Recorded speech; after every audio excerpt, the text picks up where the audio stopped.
Welcome to episode 16 of Lost in Immersion, your weekly 45-minute stream about innovation. As VR and AR veterans, we will discuss the latest news of the immersive industry. So let's go, Fabien, with the first topic, please. Thanks. So this week was we were a bit overwhelmed with news and feedbacks about the Apple Vision Pro, of course. So it like dominated the news. So there was some kind of other news that we can look into, and it's very interesting to put them in perspective. So Lenovo did a new press release about the Think Reality VRX. So it's a headset, as you can see, that is designed especially for enterprise. So they are focusing all the communications and all the PR on having a solution that is easy to set up, easy to deploy on multiple devices with like device management and stuff like that. Um, it, it seems that they also have quite, I would say, in the top range of the performances, a very good battery, the same Qualcomm CPU as the MetaQuest Pro. They have two colors camera in the front. Um, it seems like it's also not that heavy. Um, so, um, yeah, as the this is the first introduction for this device, and I'm really curious to know what you think about this one, and putting it in perspective with the Apple release. Um, and they also have a lot of services around, so like cloud services for meetings, communication, collaboration. Um, uh, Again, very focused on enterprise. Um, so yeah, I don't know, maybe Seb, what do you think about this new device? I think it's interesting. We need to have a look and have some feedback on the mixed reality see-through quality of the video. Basically, that's what's if the main goal here is to get the best view so that you don't diminish the reality inside the headset. Um, and in terms of interaction, I think it's good that you have the the controllers. Um, so yeah, another headset to try, I guess. Right now it's just an announcement. Now we need some feedback from the user that compare it to other device. Yeah, they have hand tracking as well. It seems so, and tethering. So from a computer as well. So that's interesting. Yeah, Guillaume. Yeah, I was just making some researches because I know that Lenovo is on the VR headset market for quite some time now, quite some times. And indeed, they had their first headsets in 2017 with a mixed reality wave of Microsoft and so on when a lot of manufacturers were releasing their VR headsets like Asus, Acer, Samsung, and so on. And since that day, they released like 4 or 5 different headsets. So it's really interesting to see that a company like Lenovo is very interested in the VR market, uh, and they are targeting only the companies and the private sector. So very interesting. And as you mentioned, they are maybe over compensating. They are compensating their lack of some technical feature by services for companies. That said, for all those years, I've never seen a Lenovo headset in in big companies. So I don't really know where their market is. Is this just some kind of communication strategy for them to be innovative, or do they really sell that much headsets for them to create new iteration like every 2 or 3 years? I can't see how they can be as efficient as the Quest 3, for example. I don't know, do you have the price of this? Did they announce the... I don't have it right here, but it's over $1,000. Yeah, so yeah, this is on the papers. This could be a competitor to the Quest 3 or Quest 2, but on the market price, it's not in the same bracket. So I don't really understand their positioning there, because they are not, yeah, as technical, and we can see that on the new headsets, they are VR or so on. They have a lot more of captors and the lenses as well. I guess they have the pancakes lenses on this one, Yep. but yeah, it's like they are doing Quest 2 Plus with some upgrades, and they are marketing it for companies. So I don't know if they have some kind of relationship with Meta, because they absolutely don't address the company market. For them, it's only gaming right now. So I don't know if there is some kind of partnership at some point with some other VR companies, because yeah, I don't know how many headsets they are really selling, and what's their business case there. And yeah, just to make another reflection on what Seb said.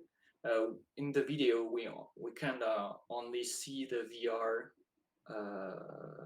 use case and not the AR or mixed reality one.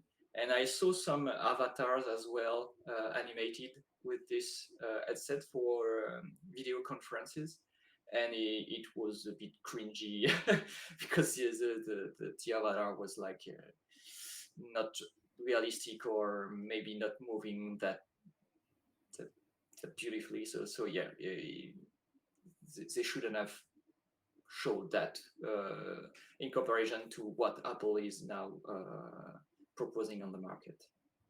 But that's my point of view. Yeah. The video is really nicely done, by the way, but that's another topic. I think it's also important to note that Lenovo is very big on AR glasses. So they have a lot of devices like that. I don't know if we can include that into the like headsets really, but back to what we often go back to is the assisted reality. They are very. I think this is the device that they are selling the most.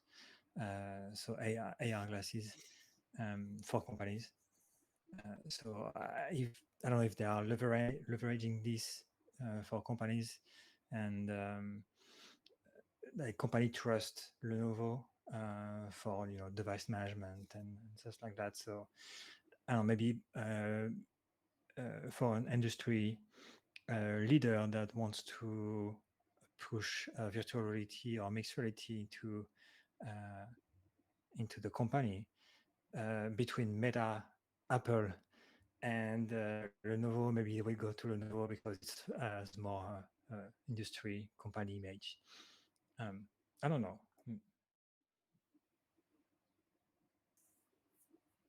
We'll see, but yeah, it doesn't seem to be a major company for right now. We can't see that they are having this huge breakthrough to the market. But yeah, why not? Yeah. I wonder if there's a better quality of pass-through than the Quest Pro and they are targeting the same price, then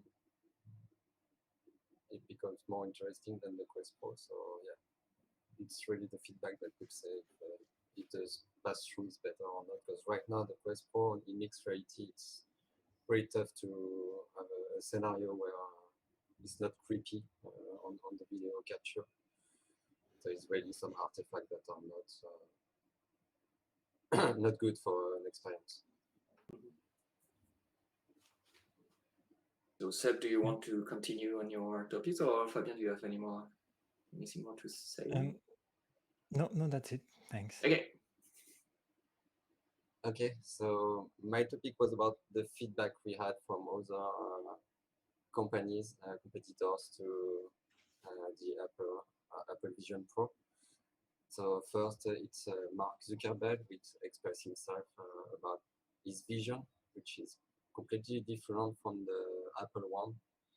He said that he would rather prefer have some interaction, and that's what they are targeting with the Quest 3, is to have interaction between different users and being able to be sharing the same experience and move in the space, not being sitting on your couch.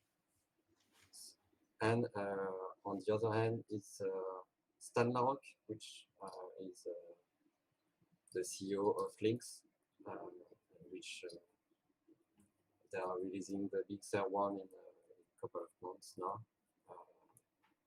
And he said that he was very happy to have a high-end competitor in the market, which address another kind of market. And he compared it to having now the Ferrari of the XR headset on the market, and his own device would be like a Mercedes or a BMW. So much more affordable, but yet very performant and very good device to do a lot of things. So I think the comparison was interesting. I wonder what you think about that, and the feedback also from Facebook. Fabien, Yeah. I can start.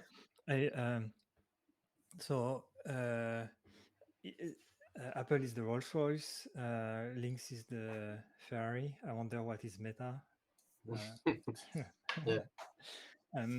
I saw someone, and I will hardly quote exactly what was said, but roughly what they said is Apple is doing a computer, like they call it spatial computing, but Meta is doing like a social network, an experience. And it's exactly as you were saying, like the release of the Apple device is all about um, what you can do with it, and the high quality. And Meta, you always see Mark Zuckerberg playing or fighting with virtual swords and stuff like that. So more on like the social experience side. So I think it's good to have more possibilities, and a wider range of devices. Yeah, that's what I was thinking about that. Okay, so I get my point. Yeah, I've already seen this declaration of Mark Zuckerberg, and I went on some VR AR discussion forum to see what people were saying about, and apparently people are very enthusiastic to the at the idea that there is a new competitor on the market, especially on the UX UI side of the VR AR, because for a lot of people, Meta is not good on that part, if we were only supposed to use the Oculus Meta environment, it could be a very painful and not that ergonomic. And the reason why the Oculus Quest is working is only because of the content company that are doing something interesting with the VR, with the UI and XR experience. So for a lot of them, the Quest is good when you're playing, but when you're not playing, it's just awful. So and the thing is, you know that we talked about how VR is not as used as it should be, and for me and I guess you as well, the issue is not on the hardware part, meaning that we now have VR headsets that are not that expensive. The performances are very good. So for me, the next step to adoption is on the content and the experience itself. And this is a part that Meta and Mark Zuckerberg, I don't know if they are not listening or they are not understanding this. And every time the sales percentages are released, they are just saying that, oh yeah, there's not as many users as we expected. It's because of the headset. So we are doing another headset to make them buy this one and hopefully have more users. So and a lot of users are saying it's not a problem about the headsets. It's very about it's all right. It's about content. We need something that is interesting and that brings us back to the headsets for doing it an uh, everyday use case VR headsets. And on that part, I guess Apple is understanding that, as we said last week, they are just presenting the headsets or the system as something that would replace your screens, your TVs, and stuff like that, and make it an everyday device. And of course, on the UI UX, Apple is way ahead of that. And some people are hoping that by doing these differences, maybe Quest and Meta will wake up and try to do a better overall experience with their headsets and bring the whole market to another level for the user to be. So for I divide my answer in two because the Lynx part is interesting as well. So I'll let you answer what well react to what I said just about Meta. Yeah. Yeah. On that, I saw. So I don't know how valid these rumors are, but there is maybe a next Google Samsung collaboration on the headset that is coming up. So and it's I don't think it's announced yet. So No, maybe they yeah, are. the Lynx CEO also said that there are like 10 different devices that are about to be released by the end of the year. So we are, I guess, reliving the 2016 AR waves for another joy or not. But yeah. Yeah. So my point is, will the release of the Apple have these companies get back to the drawing board and maybe indeed level up everything for the next release of new devices. So I think it's a really good thing indeed. Yeah. Um, and I had something else. Oh yeah. So you were talking about content. I like to take the prism of friction. Like if for a meeting or a call, for example, I'm just taking one example. If I have to take my device and put it on, remove my glasses and remove, I don't know, remove my hat or whatever and put my headset, there's a lot of frictions there. Although I can just take my phone and call someone. So I think there are still a lot of frictions there that can be removed with a better user experience. So yeah, that's a way of thinking. On that point, I think the Stan Larocque from the Lynx company said that they went further than Apple on this point because they removed the, you know, it's like a hat that you put on your head when you put the Lynx, like the Quest Pro. It's really not resting on your nose. It's easy to bring in on and out, and you have also the way to remove the headset like this, you know, to put it up. To flip, yeah. You To should, flip it, and that make less friction, and I think that he is right on that part. It's really more easier to wear his headset than something that you have to strap and really adjust to your eyes every time. So that was interesting also on his feedback around that. Great. So I'll continue with the Lynx reflection on that Apple is bringing something good for them because they are not on the same kind of market. Something that, because I saw the same interview as you, I guess, and one thing that maybe red flagged me at some point is that he said that they were not able to produce as much as headsets that are ordered right now, and as a French company, I guess this is a red flag because probably they won't be able to manage this wave of order if it's a reality for them that Apple is bringing a lot of motion to the AR market and therefore a lot of orders for them, which in one way the good news for them, but we all know with small companies, especially in France, then when you have this huge amount of headsets or devices to deliver, it's very hard to find cash to and production solution, and it unfortunately it's very often a way of closing your company because you are not able to deliver in time.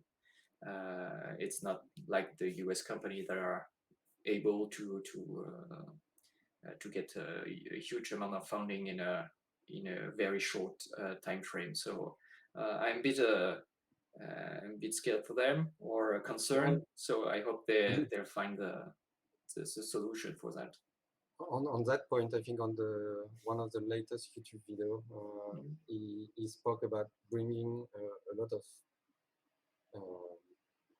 things from China to France to make the product easier and be able to produce more. And also in the latest video, maybe the one you saw, I think it's a video from Underscore. He talked about in a couple of weeks there will be an announcement from the French government around helping this kind of company to produce their device. So maybe something will come up to help them around that. Yeah, I don't want to be too defeatist, but yeah, we know what this kind of announcement means. It's like the budget will be released in 2 or 3 years. It's not that kind of agility that we can see in other countries. We are big on an announcement, but not on the you add all the administration part and stuff like this. And, we know that in that way, usually bigger company can catch those funding more easily, and not the smaller one because you have all these administrative parts. So I just hope that they can manage that because for me this is a huge achievement for them to have a VR headsets company in France. It's really hard, and I hope, yeah, I give all the best for them for in the next months. So.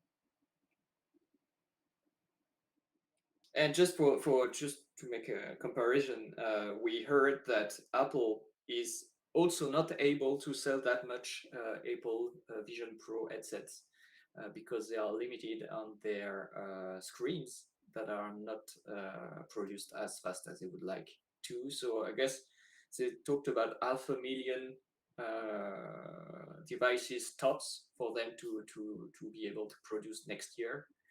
So it really shows their will to limit the sales as well, and I think this is why the headset is as expensive as it is. It's a way for them to limit this frenzy of selling that they couldn't be able to manage as well. So when you are bringing all the pieces all together, we can see that it's really some kind of MVP or prototype set for them to make the developers try. And yeah, hopefully there will be another iteration for mainstream market or with, of course, a smaller price. I guess the price could be lower than that, and they did it on purpose to limit the orders. But maybe they will have a lot of orders nonetheless. So we will see if their strategy is working or not. Do you have any reaction about this production orders equilibrium or? I think you're right. They're limiting the number, putting the price right for them so they can still invest in it and see also with a low amount of person the feedback they have so they can improve on the next iteration, which they plan on 2025, right? Yeah, should be that. Yeah. A smaller, less expensive device with less thing in it, maybe not like the cover part.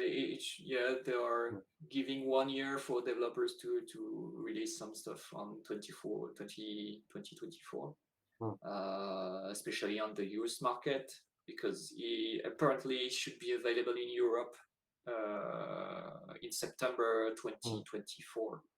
So they are giving more time for US developers. Fabien, anything just to add? Yes, on that topic, well, related, I saw that last week Apple bought a company called Mira, and Mira they are producing headsets for theme park and military. They're very scalable type of headsets. So I of course Apple didn't comment. They didn't say anything. Other than that, they confirmed the acquisition. I don't have any guess as to why they bought that company exactly the week of the announcement. Maybe it's just a coincidence. Just for information, so I don't know what they are doing for the military side, but on the theme park they are doing the Mario kart headsets that are in Universal Studio. So I don't know if Apple wants to go on the theme park or the military domain. Still seems a bit strange. Maybe there is something specific about the Mira technology that they want to include in their headsets. Yeah, I was a bit surprised by this announcement because it's a really small player regarding what they are proposing right now. And it's a kind of Google Cardboard AR devices design when you have the screen reflecting on your lenses, like the one you tried, Seb, with the iPhone as well. I didn't really catch the goal there. Maybe it's just to kill competition and be sure that there won't be any low-cost devices that could be turning the heads but in that way, they should be buying Lynx as well. So I don't know if this is something that is in their goals. But yeah, we know that Apple can do that and bring all the competition all together and buy them to make something better, or just to be the only one on the market. So they can't buy Meta, but they could buy Lynx very easily, and so we'll see. As they already bought VR Vena in Montreal a few years back, and apparently they use some part of their technology. So we'll see. Yeah, it's hard to guess. Maybe they have something in R&D that they did not show. They show only to Apple, and that's what Apple is interested in. It's hard to have more info about that. But Fabien, you mentioned also the fact that the other companies should maybe realign and maybe change their design. I think one thing it's very interesting that on the latest device, a lot of them announced before they released that they would have eye tracking in it, and removed that at the last minute because it was too expensive. And now, with the feedback we have from the Vision Pro, it seems like the interface and the way to interact with the UI, with the eye tracking plus hand gesture, works very great, and it's seems to be adopted by everyone. So I think you're right on that part. I think that will bring back the eye tracking technology on the new headset now.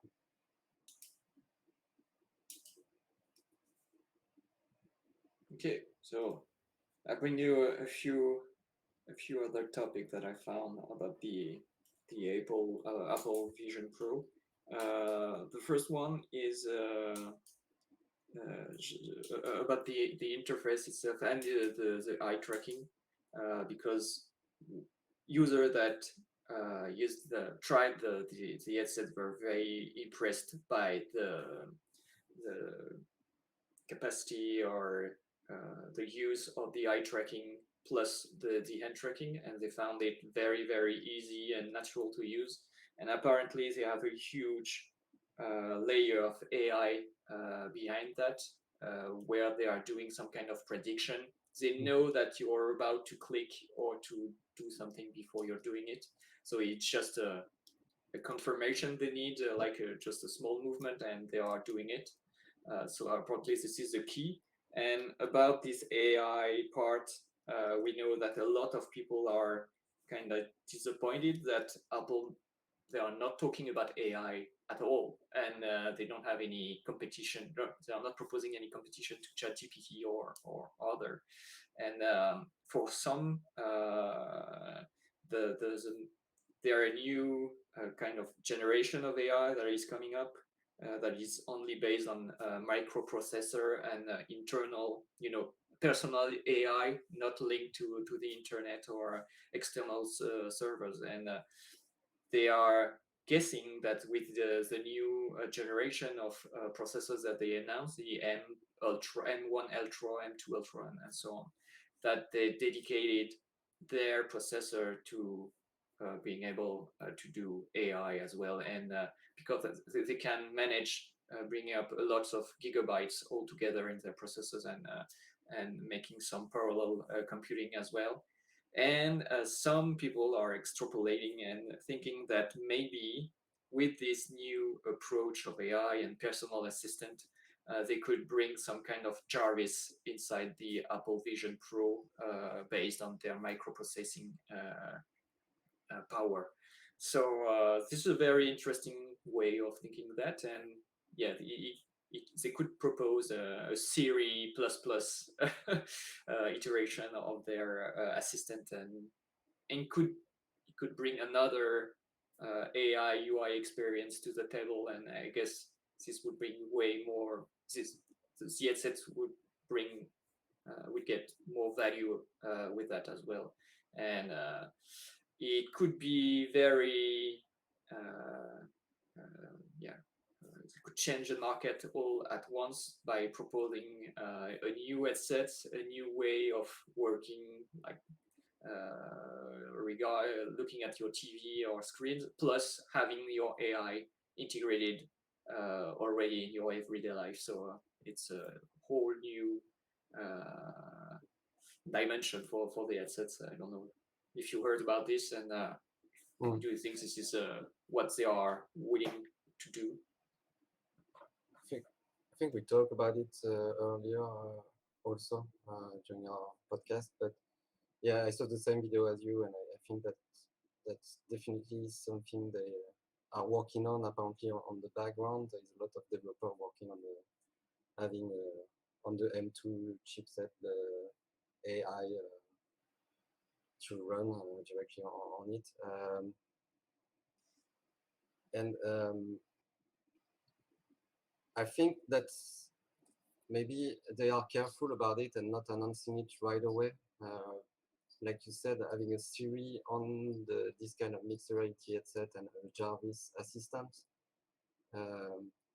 make you responsible for maybe the action that it will ask you to do. So they need some to be really careful on that. And so I don't know if they will announce it or if they are waiting for developer to develop apps so they don't take the responsibility and they just provide the headset and that's it. And like Fabien said, if it's the case, how will they control that, like they do on the iPhone and the Apple Store market, or about all the apps being developed for their device?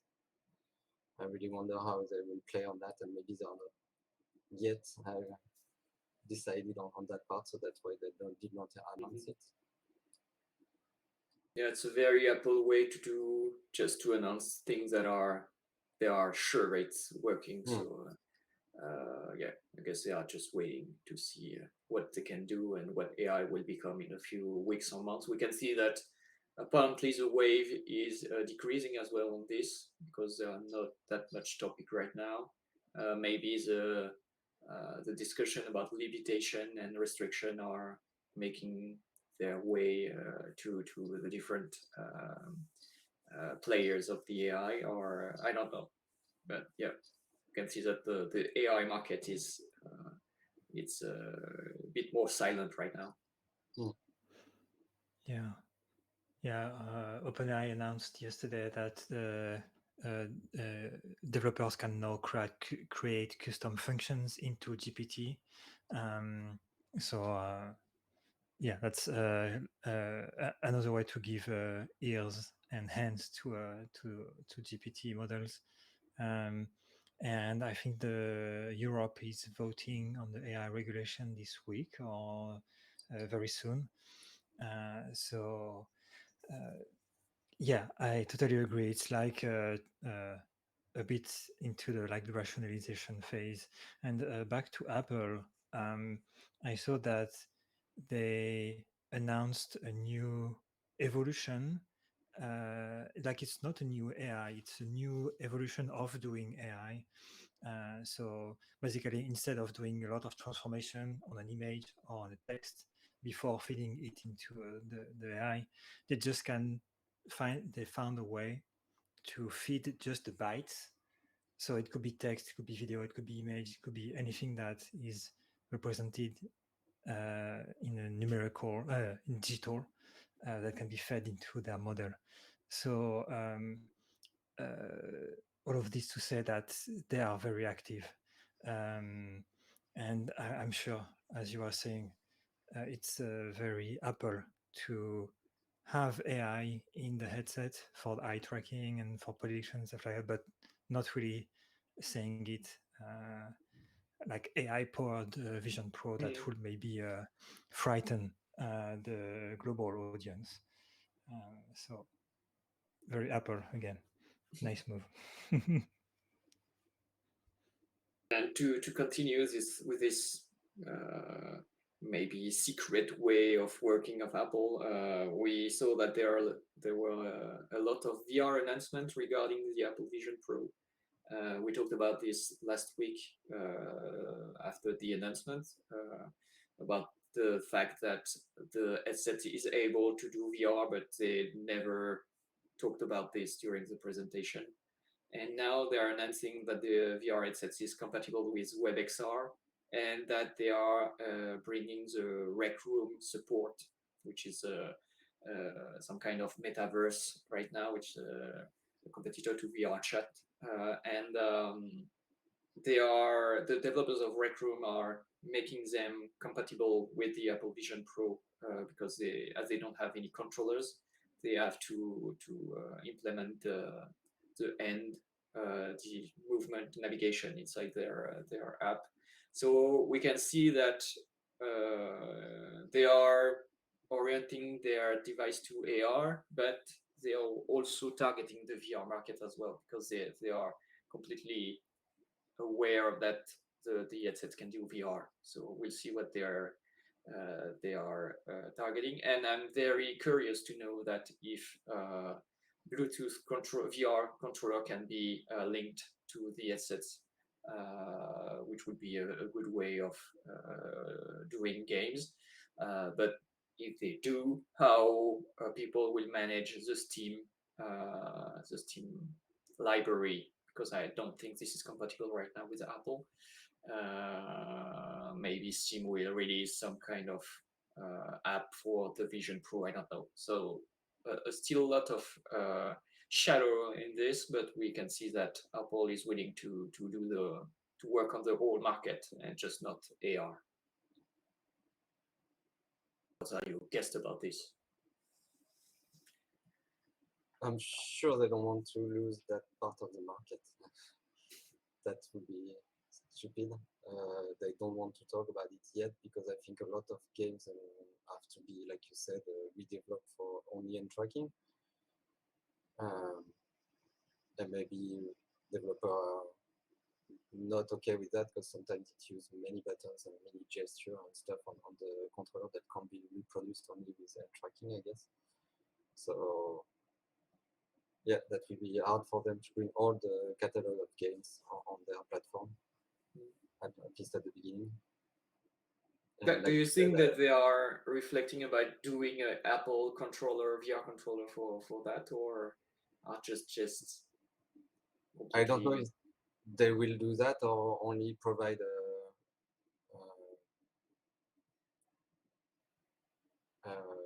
like for the keyboard or for the mouse controller. I guess they provide the hardware requirements to companies that can produce them.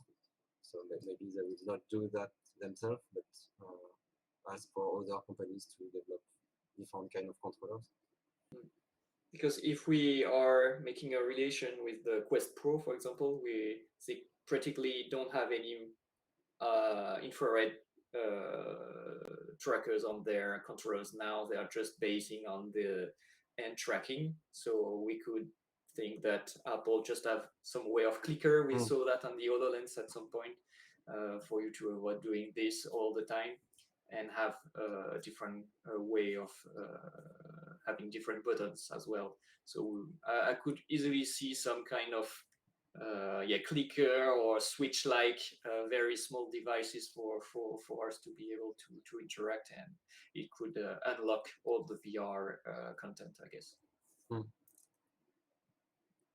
About that, I think we had some feedback about the controllers from the Quest 3.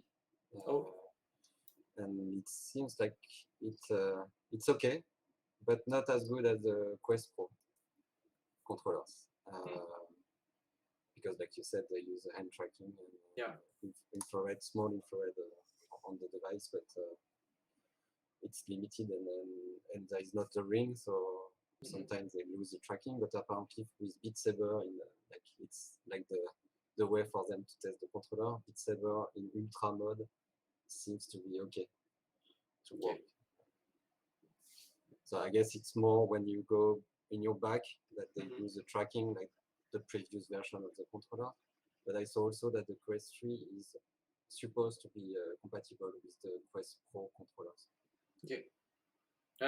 So you have to buy another set. Okay. Or maybe at launch you will be able to decide which kind of controller you want and buy only the headset and Quest Pro controllers. Yeah. We'll see how they announce that. I guess that will be the better solution. It's not very compatible with their way of selling it, because you can buy them right now in Best Buy or Walmart. I can't see how they make you decide what kind of controllers you want. So we'll see. Maybe on an online purchase it could be doable, but when we see how they are selling this right now, I don't see how they could do that. Fabien, any last word? Just a very quick word about, you mentioned WebXR that will be supported on the Apple device. So that will open up a lot of different experiences that would not be approved by Apple. That won't have to go through the approval process for Apple. So that's a whole new ecosystem. I don't know if they will enable WebXR from the start, or if it's just a developer switch for now. But yeah, it's a very interesting move, and hopefully this capability can go as well on the iPhone and other Apple devices. Yeah. Okay, That's so it. we are a bit way of our schedule, but yeah. So anything more? Well, we are done. Okay, so it's a wrap up. So thank you again for this week episodes, and we'll see you next week. Bye. Thanks. Bye, guys.